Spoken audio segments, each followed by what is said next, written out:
Hello students, today will be discuss about National Curriculum Framework 2005 राष्ट्रीय पाठ्यचर्या की रूपरेखा। हमारा टॉपिक है आज हम इसके बारे में बात करेंगे। The national curriculum framework 2005 is the fourth national curriculum framework published in 2005 by the NCERT in India.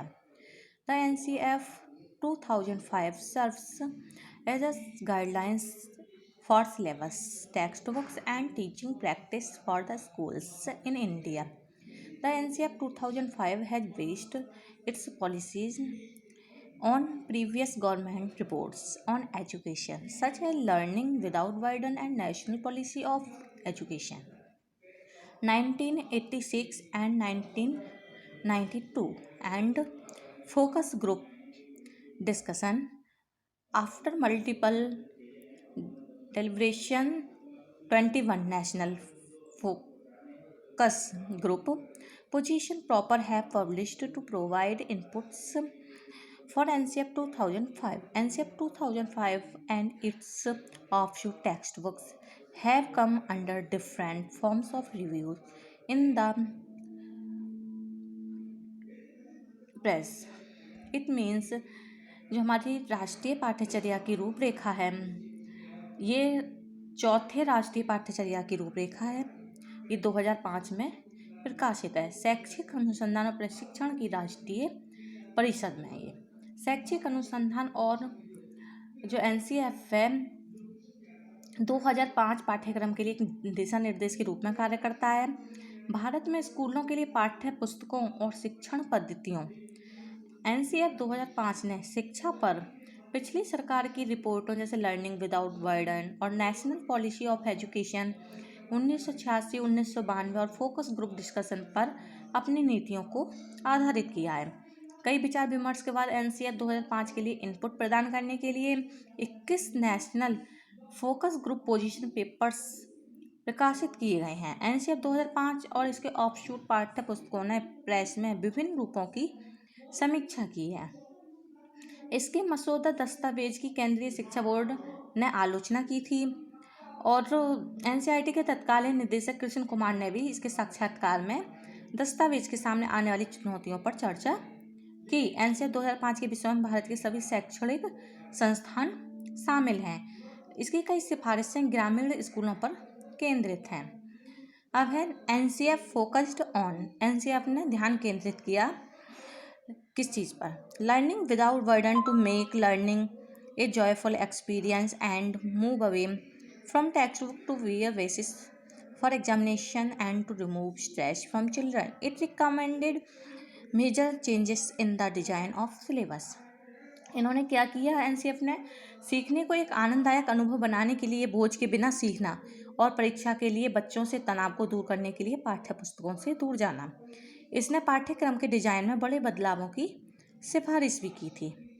Next point है to develop a sense of self reliance and dignity of the individual which would for the basis of social relationship and would develop a sense of non violence and oneness across the society. व्यक्ति के आत्मनिर्भरता और सम्मान की भावना विकसित करने के लिए जो सामाजिक संबंधों के लिए आधार होगा और समाज में अहिंसा और एकता की भावना को ये विकसित करेगा। थर्ड पॉइंट हमारा to develop a child centred approach and to promote universal enrolment and relation up to the age of 14th। इन्होंने क्या कहा है कि 14 वर्ष की आयु तक एक बच्चे को केंद्रित दृष्टिकोण विकसित करना और सार्वभौमिक नामांकन और अवधारणाओं को बढ़ावा देना। नेक्स्ट है to include the feeling of oneness, democracy and unity in the students to the curriculum is enabled to strengthen our national identity and to enable the new generation to evolve. It mean छात्रों में एकता, लोकतंत्र और एकता की भावना पैदा करने के लिए पाठ्यक्रम हमारी राष्ट्रीय पहचान को मजबूत करने और नई पीढ़ी के मूल्यांकन के लिए सक्षम है। JP Naik has described equality, quality and quantity as the exclusive triangle for Indian education. जो जेपी नायक हैं, इन्होंने भारतीय शिक्षा के लिए समानता, गुणवत्ता और मात्रा के अनन्य त्रिकोण के रूप में इसको वर्णित किया है। देखिए, एनसीएफ ने इसकी लैंग्वेज भाषा के बारे में कहा है। 3 लैंग्वेज फार्मूला इन्होंने दिया है। 3 language formula system to be followed, medium of communication should be the home language, the first language to be studied must be the mother tongue or the regional language, the second language in Hindi speaking states, the second language will be some other modern Indian language or English, and in non Hindi speaking states the second language will be Hindi or English, the third language in Hindi speaking states the third language will be English or modern Indian language not studied as the second language, and in non-Hindi speaking states the third language will be English or modern Indian language not studied as the second language। इन्होंने भाषा को 3 भाषा सूत्र प्रणाली का पालन करने के लिए कहा है।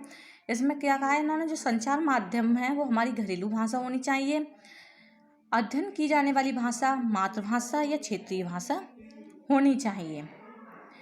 दूसरी भाषा जो है हमारी हिंदी भाषी राज्यों में, और दूसरी भाषा कुछ अन्य आधुनिक भारतीय भाषा या अंग्रेजी होगी, और जो गैर हिंदी भाषी राज्यों में दूसरी भाषा हिंदी या अंग्रेजी होगी। तीसरी भाषा हिंदी भाषी राज्यों में तीसरी भाषा अंग्रेजी या एक आधुनिक भारतीय भाषा होगी, जिसका दूसरी भाषा के रूप में अध्ययन नहीं किया जाएगा, और गैर हिंदी भाषी राज्यों में तीसरी भाषा अंग्रेजी या एक आधुनिक भारतीय भाषा होगी, जिसका अध्ययन नहीं किया गया है। देखिए, इन्होंने गणित सब्जेक्ट पर भी जोर दिया है। इन्होंने गणित के लिए कहा है कि गणित सीखने पर जोर यह है कि सभी छात्र गणित सीखने की आवश्यकता को जान सकते हैं। बुनियादी कौशल से कहीं आगे जाकर छात्रों में रुचि विकसित करने के लिए छात्रों को अनुकूल बनाने के लिए विचार और शिक्षण के माहौल को अनुकूल बनाना होगा। समस्या को हल करने और सक्रिय सीखने के लिए अनुदेशात्मक समय का अधिक प्रतिशत यूज करना होगा। शिक्षार्थी को व्यवस्थित, गोपनीय, आत्म मूल्यांकन, आत्मविश्वसनीय आदि बनाता है। इन्होंने भाषा पर तो 3 भाषा सूत्र प्रणाली का पालन करने के लिए कहा है, और गणित पर भी इन्होंने सीखने पर काफ़ी जोर दिया है, ताकि बच्चों में रुचि विकसित की जा सके, और छात्रों को अनुकूल बनाने के लिए इन्होंने कहा है कि शिक्षण के माहौल को भी अनुकूल बनाना पड़ेगा।